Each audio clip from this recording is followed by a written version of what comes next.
Hello everyone, thank you very much for coming along today. I'm very excited to be talking about some of the evidence that we have for smart recovery. So before I begin, really wanting to emphasise that it's not a solo effort, but I'm definitely working within a fabulous team and incredibly grateful for the support and advice that they've been providing.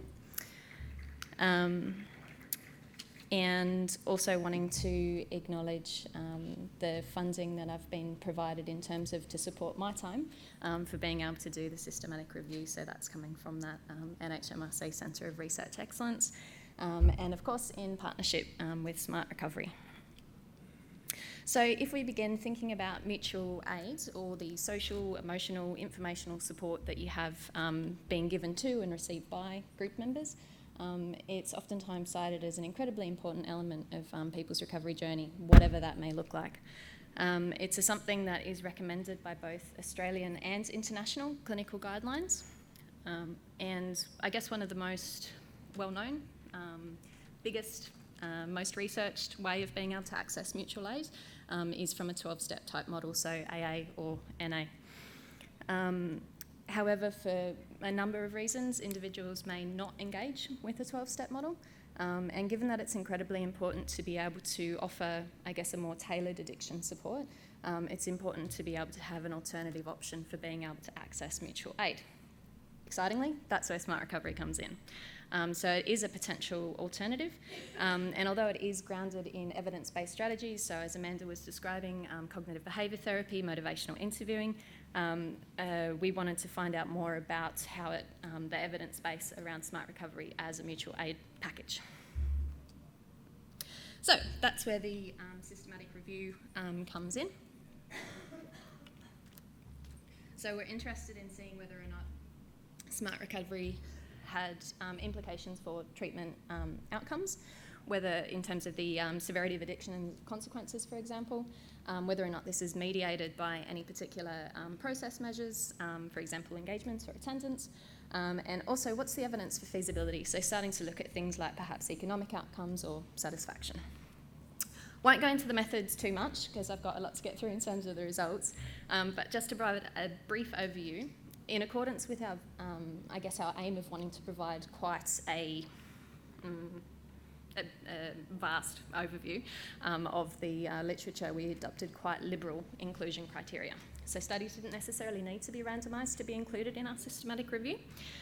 Rather, we were interested in studies that had adults with experience of problematic addiction, however that may be defined, participating in a Smart Recovery group, irrespective of whether that group was alone or in combination with other interventions, and also irrespective of whether or not there was a comparison group involved, so long as they provided data on the outcomes that we were actually interested in.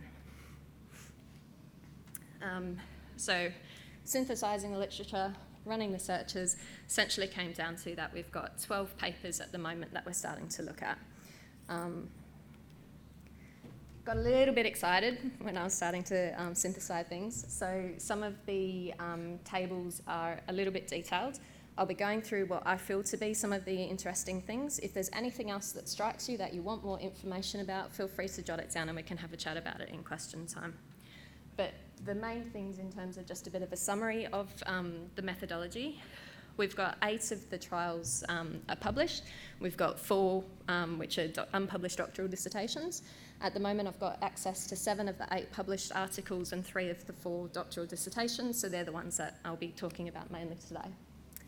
So to begin with, we've got one randomised control trial, so looking at Hester. There we go. That one was looking at a Smart Recovery informed web application called Overcoming Addictions and comparing that with a Smart Recovery group alone or in combination.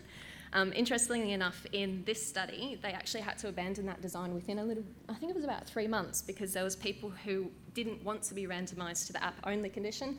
They wanted also to be able to be involved in the Smart Recovery group. So I guess anecdotally, in terms of feasibility or satisfaction, at that level, people are wanting to be involved in Smart Recovery. Then we've got 2 pre-post. From what I can understand, these 2 pre-posts are actually referencing one cohort, one sample. The 2003 one has a little bit more detail around results and further follow-up, so when I come to talk about the results, that's the one that I'll be referencing. So aside from that one RCT and the pre-post designs, aside from that, the current literature is largely cross-sectional. So I guess it points to the importance of further research in the area. So excitingly enough, that's something that we're starting to be able to look at. Other thing to note is this one, this column. So even though Smart Recovery is looking at being able to offer support for alcohol use, substance use, and other behavioural addictions, a lot of the participants that have been included in the trials, predominant alcohol focus. So that's what we currently know the most about. Other thing is this one, that one. That some of the studies are varying in terms of their inclusion criteria. So sometimes they might say you need to be participating for groups for 4 weeks. Other people say you have to be in recovery, and they define that as 3 months.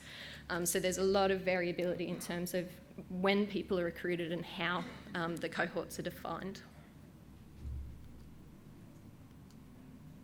Oh, sorry, I was pressing the green button. Funny enough, that doesn't make the slide move. So we've got the same kind of pattern when it comes with the doctoral dissertations, that we've got largely cross-sectional, largely alcohol-focused. And actually the other thing that I didn't mention is that out of the research, we've got one Australian study that's included, and everything else has been done in the US. Again, another slightly overexcited slide. But again, if there's anything that's unclear, feel free to give me a buzz and see if I can talk it through. But, and that time I meant the green button. So looking first of all at these ones here, so just focusing on these first 2 blue columns, we're looking at alcohol, the quantity and severity of alcohol use. So you can see that the majority of the studies there have some kind of index of quantity or severity. I guess as most systematic reviews, you kind of find that there's considerable variability in terms of how that's defined, be it a timeline follow-back measure going back for the last month for use. It might be defined in terms of self-reported abstinence or sobriety. Sometimes it's a clinical interview or a self-report assessment, so it's quite hard to get a clear indication of how it all fits together. Then when we come to the substance use section, orange ticks there because it seems that some people make an assessment of substance use, but oftentimes it's linked into alcohol use. Or if there is an independent assessment, only alcohol use is reported.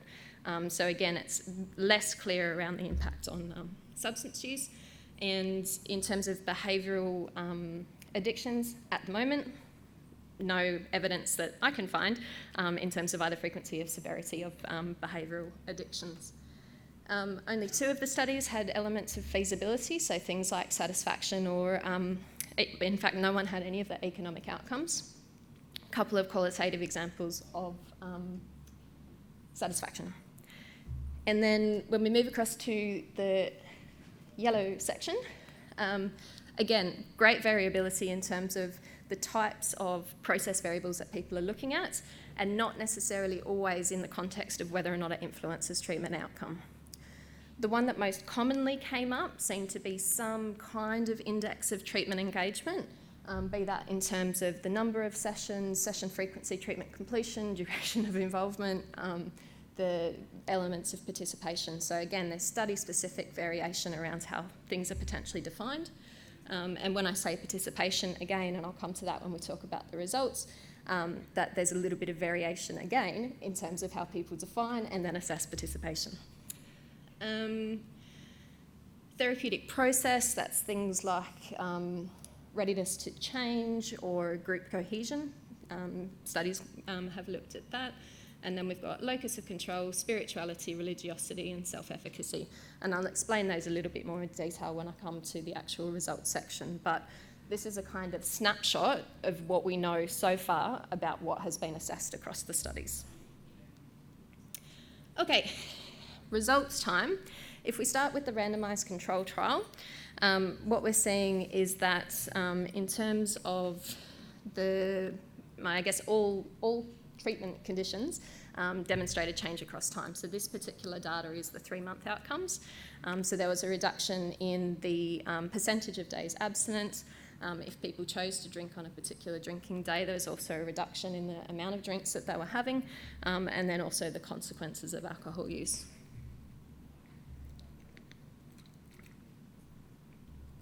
When we look at process variables, and the other thing worth noting is that all of the groups changed, but there was no significant difference between the conditions. When we look at those process variables, treatment engagement, I think as Amanda was referencing to before, it's an important element of therapy, or change. It had an impact on outcome, but importantly, treatment engagement was a significant predictor within the SMART groups in particular. It wasn't something that came up as a significant predictor if you included the web application or if you looked at that small cohort of people that were actually recruited into the application only. Moving on to the pre-post design. On this one, we've got it was a SMART recovery informed intervention, so it was a intensive partial outpatient hospitalisation setting for people with dual diagnosis, so experience of a Axis 1 mental health condition, and also substance dependence. So not the pure SMART recovery group, but if you look at the SMART recovery informed intervention relative to the 12-step informed intervention, which was a similar adaptation of 12-step, that there was an improvement across time on the addiction severity index, so improvement in terms of, I guess, the impact of alcohol use, and 12-step was superior on that particular measure for alcohol, but there was no between-group differences on the employment, the legal, the psychiatric. When you look at the urine analysis, so this is actually the one and only study that had a biological index of substance use. Again, we're seeing an improvement in both of the conditions in terms of the change in the urine analysis, but on that physiological index, there was no between-group differences. So I guess it kind of points to the importance, where possible, to be able to include different mechanisms for assessing change in addiction, both in terms of your clinical interview and your self-report, as well as potential biochemical validation. Looking at functioning, one of their measures of functioning was in terms of hospitalisation, and that was could have been for mental health or for substance use. In this one, the authors conclude that SMART came out on top in that I think it was in the 3-month period post-treatment. In that 3-month period, none of the patients that had attended the SMART recovery group had been hospitalised, whereas 5 of the participants in the other group had been. Statistically significant, and I guess clinically significant as well to a degree in terms of absence of hospitalisations.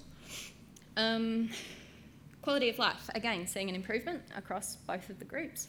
And the groups are interacting differently with the different elements of quality of life. So in terms of the 12-step, we're seeing that their performance was superior or the change in social interaction was greater amongst the 12-step informed group, whereas we're seeing perceived health status is greatest amongst the SMART. So hard to get a clear picture, but we're seeing that there is change that's happening. And this time round, moving on to our cross-sectional research, so taking a little bit of a snapshot of that one. Some evidence to suggest possibly longer duration of abstinence amongst, sorry, I'm looking at the blue section to start off with, greater abstinence duration amongst the participants that were involved in AA relative to SMART, and this is pure community-run groups. Possibly reflecting differences perhaps in the underlying philosophies of the groups, oftentimes with AA perhaps adopting more of an overall abstinence-based approach across a number of different substances, irrespective of substance of choice or predominant addiction. So again, that kind of points to the importance of any future research that we're doing in being sensitive in terms of how we're assessing our outcomes. The purple column I'll come back to, and just a couple of things. Again, when I put this together, I kind of wanted to share everything and then realised that I had a time limit, so I won't share everything on the process variables, but just a couple of things that struck me. If we look at the treatment engagement, on these cross-sectional studies, so keeping in mind cross-sectional studies, we are seeing potentially evidence towards longer duration and also session frequency amongst AA relative to SMART participants. And again, it's interesting to think whether or not that's a difference in the underlying philosophy in terms of sort of a lifelong way of approaching addiction management relative to perhaps more of a self-management kind of approach to dip in and out of. Process variables, the one that I wanted to mention was self-efficacy. So there was a significant positive correlation between self-efficacy and days sober. So the more that people felt able to affect positive change, surprisingly, there's also that corresponding increase in their capacity to be able to remain sober. And following on from that, we've also got a significant positive correlation with intention and attitude towards your groups and self-efficacy. So the more positive you felt towards the group that you were involved in, and or the more you wanted to engage in that group, the more self-efficacy you would have potentially, well, in terms of the correlation. So I guess what that means, what I was thinking in terms of translation to treatment, is that if we can perhaps match people to groups where they're going to be more likely to want to attend, where they're feeling more positive about it, potentially flow on effect in self-efficacy, potentially flow on effect in the outcomes. So something to consider for the future. And then one final result before I start to sum up. With this one, this is another study that actually collapsed in Narcotics Anonymous into Alcoholics Anonymous and classified it as a 12-step, then compared that to a number of different groups. The past slide was just Alcoholics Anonymous only. When you collapse the groups, this time round, and again, cross-sectional research, but this time round when you collapse the groups, you're not seeing that same difference in the duration of sobriety that we saw on the last slide. This one was interesting and got me thinking about the way that we define things as researchers. So they again also found that treatment engagement was linked to participation, and the authors, to recovery rather. The authors also concluded that SMART recovery participants were actually less likely to participate. And the way that they defined participation was a 9-item questionnaire that was developed specifically for the study, and it included a range of things from not only just in terms of the actual group itself, but whether or not people came early to set up or stayed late to pack away, whether or not they talked to people outside of the group. So it kind of makes you think about the way in which you're actually defining some of these concepts. And then this one was just when we have no comparison groups. So the thing that I found interesting about this one, again, potentially a different way to be able to define participation if we think of the implementation of cognitive restructuring and behavioural activation skills as an index of participation. Then there's some evidence from the Australian study, as one of our colleagues, is that group cohesion, or how well the group feel that they work together, is actually linked towards both cognitive restructuring and behavioural activation, and also that the quality of facilitation has the capacity to, or significant positive correlation with group cohesion. So again, thinking treatment implications, if we can improve, as Amanda was describing, the quality of facilitation, to get that increased group cohesion, then there's again a possibility that we might be able to get a flow-on effect in terms of actual application of skills that are taught in the groups in order to be able to improve our outcomes. So just a couple of quick quotes that are there around satisfaction. So when participants were asked about the benefits of SMART recovery, self-directed, self-empowered, so that kind of internal locus of control type stuff that we're talking about. Tools, scientific, non-judgmental, and some of these are also referenced in terms of the comparison conditions. And then this is where that kind of idea of, the locus of control or the religiosity potentially comes in terms of matching people to appropriate groups.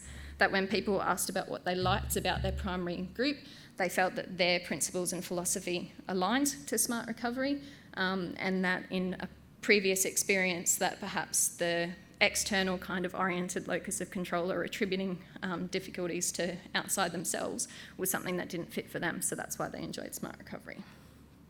So, summary and conclusions. Coming back to our questions, do we have evidence at the moment in terms of whether or not smart recovery has an impact on addiction and its consequences? Well, it's early days, but yep, there is one randomised controlled trial that is seeing some change in terms of alcohol use when compared to other active treatments. When we're looking at a dual diagnosis population and an adaptation of smart recovery, we're seeing evidence for potential changes in terms of both functioning and quality of life. In terms of other substances, other behavioural addictions, and it's an exciting area that we can continue to research because at the moment there's not a lot that we have there. And I guess it's also important to think about the way in which we're actually defining change. That coming back to that mammoth slide at the beginning with all of the ticks and crosses, is that only 2 of the studies were looking at what might be considered more personally meaningful change in terms of functioning and quality of life. So being able to start to do some more research with those things. Is treatment outcome influenced by any process measures? So we've got things that are definitely warranting further attention: attendance, self-efficacy, participation, quality of facilitation, group cohesion, and also warranting further attention as things that we might be able to know more about to be able to better match people to treatment, perhaps things like that locus of control or the spirituality, religiosity side of things. And lucky last in terms of satisfaction, but he was looking pretty satisfied. We do have a little bit of evidence at the moment, qualitative, anecdotal, that smart recovery is experienced as something that is satisfying is not the word that I was looking for, but feasibility, that's the word that I was looking for. So we've got some evidence around the feasibility in terms of that qualitative feedback, although at the moment there is nothing in terms of the economic outcomes. Thank you very much.